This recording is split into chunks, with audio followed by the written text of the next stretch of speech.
معاویه ابن قره از پدرش روایت میکند که یک مرد به نزد پیامبر صلی الله علیه و سلم می آمد. خوب گوش کنید برادران و خواهرانی که فرزندان نابالغ خود را از دست داده. چند روز پیش برادر التماس کرد که فرزند خردم را از دست دادم، یک دو کلمه بگویید که یک دلبرداری شود. یک زنی هم بسیار برای من شکایت می نویسد از دردی که از مرگ فرزندش می چشد. این سخن برای تمام برادران و خواهرانی که فرزندان طفلکان نابالغ خود را از دست دادید و برای غیر آنهایی که به بلاها گرفتار هستید خوب به این حدیث و به ترجمه این حدیث گوش اندازید. یک مرد به نزد پیامبر صلی الله علیه و سلم می آمد. این مرد یک پسری داشت، بسیار پسری دوسترو. این مرد با دوست داشتن این پسرش گرفتار بلا بود، یعنی همین خودش یک بلا بود. پسرش رو نهایت از حد زیاد دوست می داشت. بعد این دوستداریش رو پیامبر صلی الله علیه و سلم مشاهده کردن.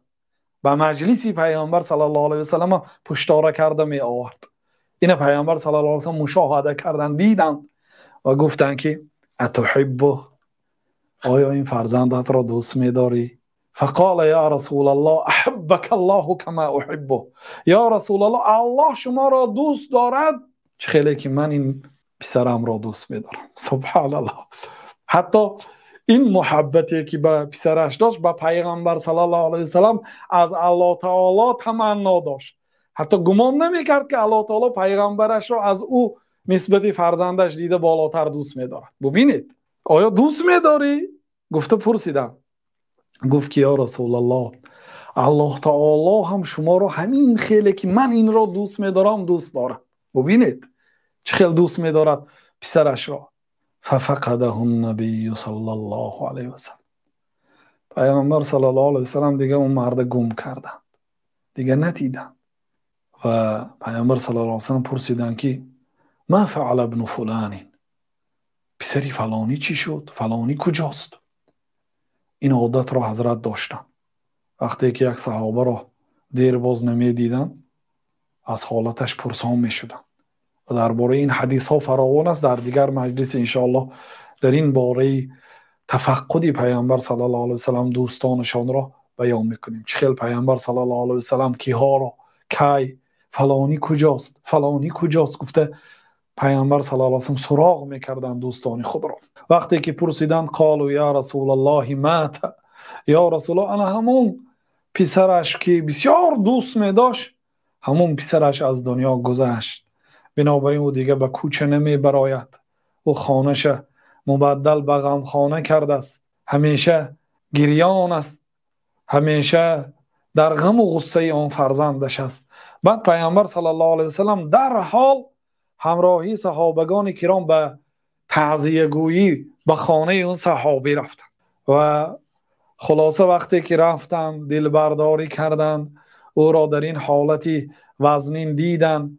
بعد گفتن که اما تحب الا تأتی بابا من ابواب الجنه الا وجدته ينتظرك، مگر تو نمیخواهی، دوست نمیداری که بر عوض این که الله تعالی این پسرت را گرفت، بر عوضش روز قیامت وقتی که به هر دری جنت که رفتی، 8 دری جنت هست، به کدام دری جنت که رفتی پسرت را در آنجا منتظری تو میابی. به عوض این که الله تعالی پسرت را امروز بر وقت گرفت، تو راضی نیستی که روز قیامت او را در درهای جنت میابی، او منتظری تو میسته، همراه وارد بهشت میشوی. بعد گفت که یا رسول الله علی خاصه، یا رسول الله این خاص برای من است ام لکلنا، یا برای تمام مسلمانایی که فرزندای خردسال خود از دست دادن، یعنی این مکافات فقط برای من است یا برای همه؟ قال بل لکلکم، این برای همه شما هست. گفتم ببینید شاهد برای ما همینجا هست، بل لکلکم، این مصیبت برای همه، این مکافات برای هر یک شخصانی که به مصیبت موت فرزند گرفتار شدند. روایت نسائی و امام احمد، این لفظ امام احمد بود، امام نسائی هم در سنن با سند صحیح روایت کردن، شیخ ناصرالدین البانی هم این حدیث را صحیح گفتن. حضرت مولوی جنونی یک دامولای تاجیک که 200 سال پیشتر در تاجیکستان زندگی میکردن، همین حدیث را با مجموع طرقش و با شرحش در کتاب معدن الحال خود به یک نظم کشیدن و عنوان این نظم خود را هم واقعی مردن شیرین پسر صحابه و رفتن آن حضرت نامگذاری کردن. یعنی همین حدیث را به ما و شما با اسلوب شعر با تمام روایتش و با شرحهایش نقل کردن که برای شما این را میخوانم تا اینکه یک دلبرداری برای تمام آنهایی که فرزندان خود را از دست دادند برای شما یک تسلیت باشد. حضرت میگن یکی اصحاب بود از قوم انصار، پسر او داشت چون طوطی به گفتار.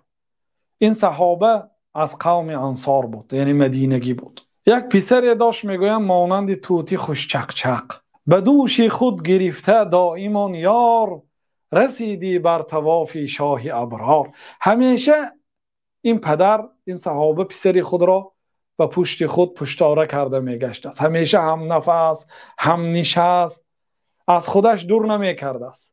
حتی رسیدی بر طواف شاه ابرار، به نزد زیارت شاه ابرار. ببینید پیامبر صلی الله علیه و سلم رو چگونه وصف کردن. شاه نیکوکاران یعنی جناب رسول الله صلی الله علیه و سلم به نزد مجلس پیامبر صلی الله علیه و سلم هم می بردن. زیباد مرگ آن غنچه خزان شد، پدر از حسرت او در فغان شد. ناگهان عجلش که رسید، یعنی عمر این فرزند کوتاه بود است، از دنیا گذشت. پدر دیگر از حسرت این کودک در فغان شد. ز غم یعقوبش در بیت الاحزان، که شد در کلبه اندوه پنهان.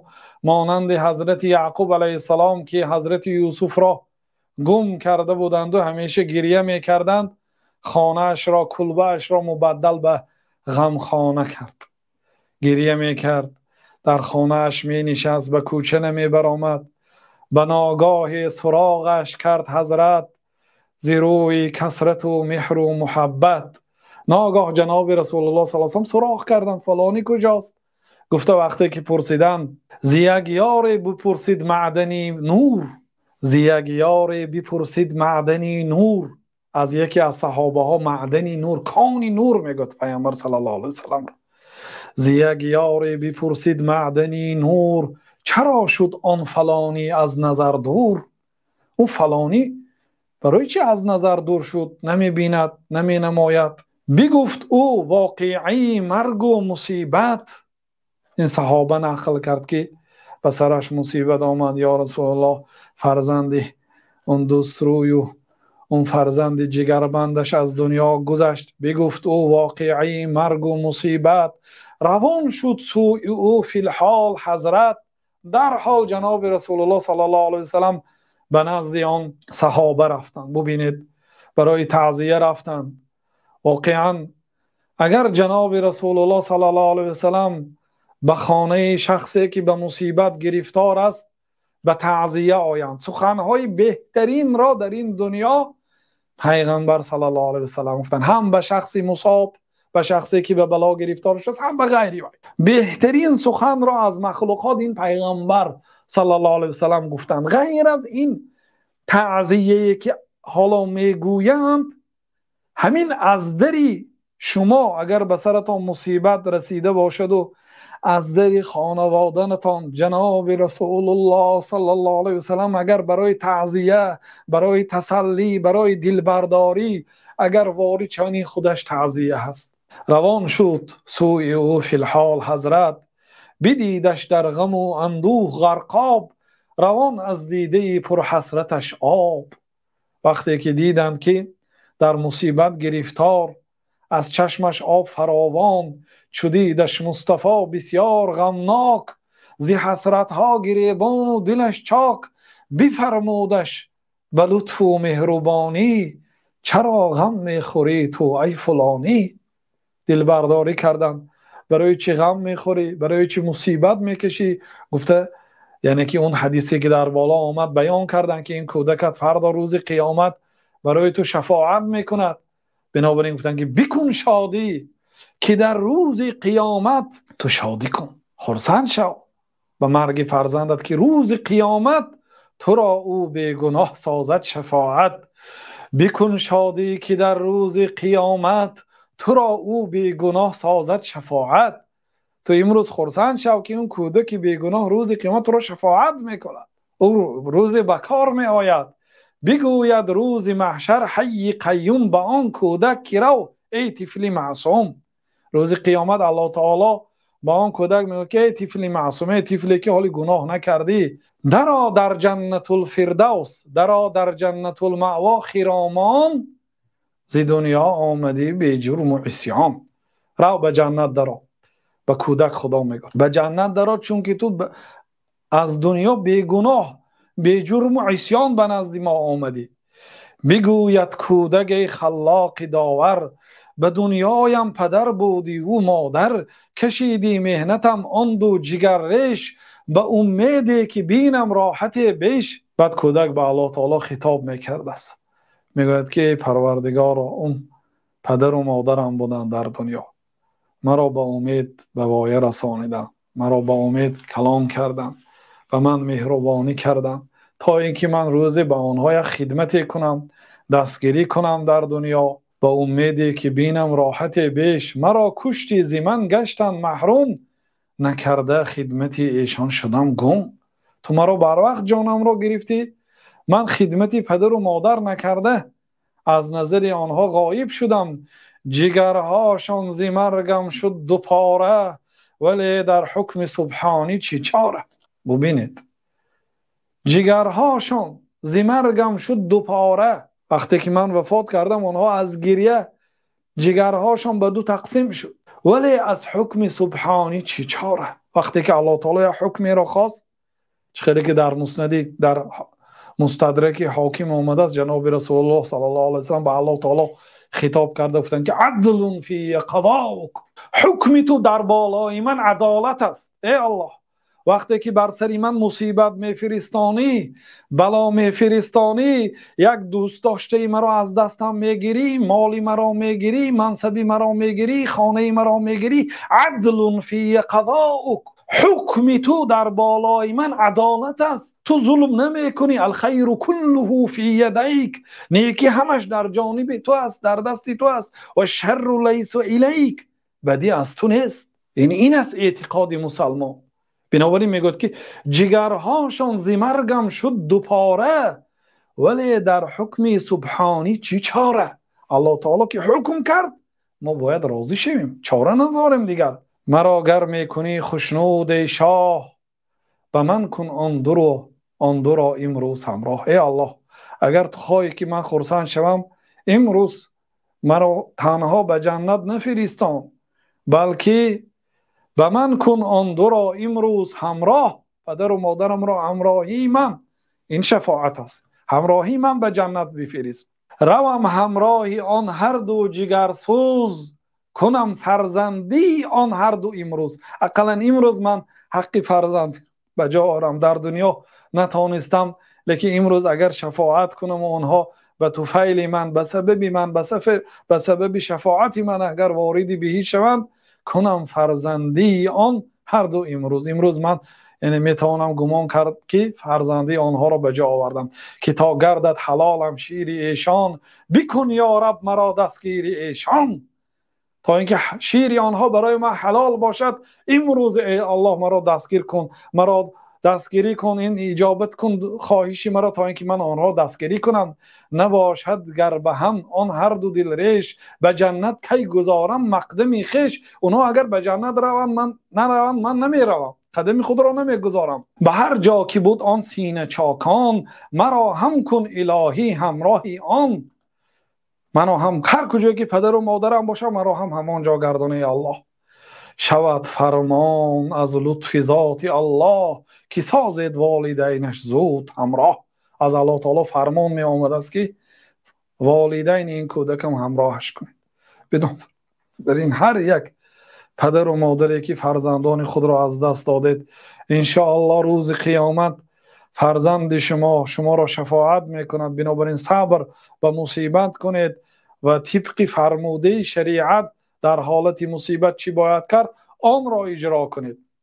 بنابراین حضرت در آخرش نصیحت کرده میگویند که سازد والدینش زود همراه، شود کودک ز لطفی ما سرفراز، پدر با مادرش گردیده همراز، روند سوی بهشت خوشنود و خرسند. یعنی آنها یک جایه به بهشت میروند به سبب شفاعت فرزندشان، برای آن شفاعت های فرزند، به سبب شفاعت فرزند. بمیرد گرز هر کس طفل و کودک، شود زنده به روز حشر بشک. اگر از کسی طفلش از دنیا بر وقت گذرد، داند که فردا روز قیامت این برای او باز زنده میشد. آخر امروز که مرد فردا باز زنده میشد. بگردد اجر و ذخیره آخرت، او ذخیره آخرت و اجر و ثواب میشد اون فرزند. مخور غم از بری مرگش مکن مو.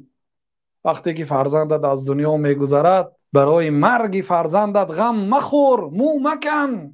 مخور غم از بری مرگش مکن مو، بکن دفنش چو دانه کیش در خاک. ما مانند آن خاکی که در صحرا در زمین کشت میکنی، فرزندت را برده به خاک سپار، به قبرستان سپار. چه خیلی که دهقان دانه زیر خاک میکنه، دانه برای گرفتن حاصل زیاد، مانند دانه فکر کن. دانه مالی دهقان است، اون زیر خاک میکند، از بهرش میبراید موقتا تا اینکه حاصل زیادتر گیرد. بکن دفنش چو دانه کیش در خاک، دهد فردا حصولش الله پاک. امروز اگر این همچون دانه به خاک سپاری، فردا انشاءالله حاصلش را میگیری. به اندوه و مصیبت ها کنی صبر، به شرطی که نکن. به اندوه و مصیبت ها کنی صبر، برآید عاقبت چون شمس از ابر. عاقبت بعد اینکه ابر میگذرد باز آفتاب میبراید. یعنی این مصیبت های دنیا، این بلای و مشکلی های مصیبت های دنیا برادران عزیز مانند ابر گذر است. ابر که آمد پیش آفتاب را میگیرد، از گرمیش از روشناییش محروم میشوید، تعبتان خیره، تاریکی به شما فرا میرسد. لیکن همین که ابر گذشت، برآید عاقبت چون شمس از ابر. مانند خورشید از بعد گذشتن ابر گذر باب میبراید، همین گونه فرزندتان فردا باز در دری جنت فرزند خود را وام میخورید. بنابراین غمگین مشوید به مصیبت های دنیا.